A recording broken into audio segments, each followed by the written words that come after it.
د اشرف غني غږیز پیغام کې د نجونو ښوونځیو په اړه بحث. ملا یعقوب ته مهمې خبرې. د افغان میډیا چینل درنو کتونکو سلام، ستړي مشئ، وخت مو بخیر. په سر کې یادونه کوم که افغان میډیا چینل مو نوی سبسکرایب کړئ، په درنښت سره همدا اوس یې سبسکرایب کړئ ترڅو زموږ مهم او تازه خبر تر ټولو د مخکې تر تاسو در ورسیږي.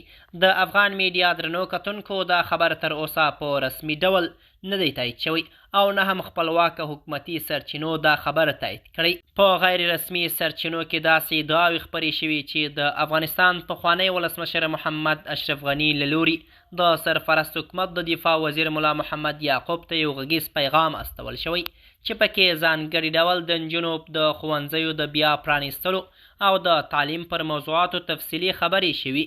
تر اوسه پورې د دې غږیز پیغام رسمي تایید نه دی شوی او نه هم کومې باوري دولتي سرچینې دا موضوع په رسمي ډول تایید کړي، خو دا موضوع په رسنیو ټولنیزو شبکو کې پراخ بحثونه راپورته کړي.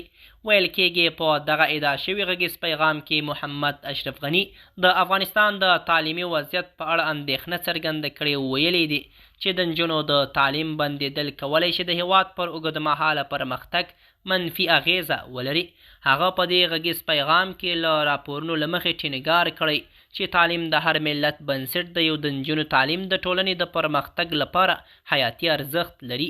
ویل کېږي چې نوموړي د افغان نجونو لپاره د ښوونځیو د پرانیستو غوښتنه کړې او دا یې د ټولنیز ثبات او اقتصادي پرمختګ لپاره اړین بللی دي.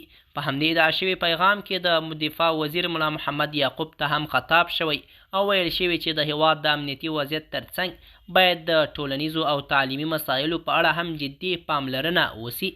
سیاسي شنونکي وایي که دا ډول پیغامونه واقعي وي، د نجونو د تعلیم موضوع په افغانستان کې یو ډېر مهم او اساس بحث دی چې د خلکو، دیني عالمانو او نړیوالو سازمانونو پام یې ځان ته اړولی دی. ځینې کارپوهان باور لري چې د تعلیم مسئله یوازې یو تعلیمي موضوع نه ده، بلکې د هېواد د راتلونکي اقتصادي جوړښت، د کار ځواک او ټولنیز پرمختګ سره مستقیم تړاو لري. هغوی وایي چې د نجونو له تعلیم پرته د پرمختګ بشپړ انځور نشي جوړېدی. په ورته وخت کې نور شنونکي بیا ټینګار کوي چې د هر ډول سیاسي پیغام یا ادعا ارزونه باید رسمي سرچینو له تایید وروسته وشي، ځکه چې په ټولنیزو رسنیو کې ډېر وخت ناسم یا مبالغه شوي معلومات خپریږي. تر اوسه پورې د ملا محمد یعقوب له لوري د دې ادعا شوي غږیز پیغام په اړه کوم رسمي غبرګون نه دی ورکړل شوی. د هېواد دننه خلک بیا د نجونو د ښوونځیو د بیا پرانیستو په اړه بېلابېل نظرونه لري. یو شمېر کورنۍ هیله لري چې ژر تر ژره ښوونځي بیرته پرانیستل شي، ځکه چې د هغوی په وینا د نجونو راتلونکی د تعلیم سره تړلی دی.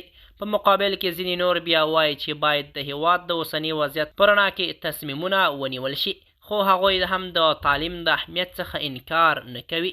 په نړیواله کچه هم د افغانستان د تعلیمي وضعیت په اړه اندېښنې موجود دي او بېلابېل سازمانونه د نجونو د تعلیم د بیا پیل غوښتنه کوي.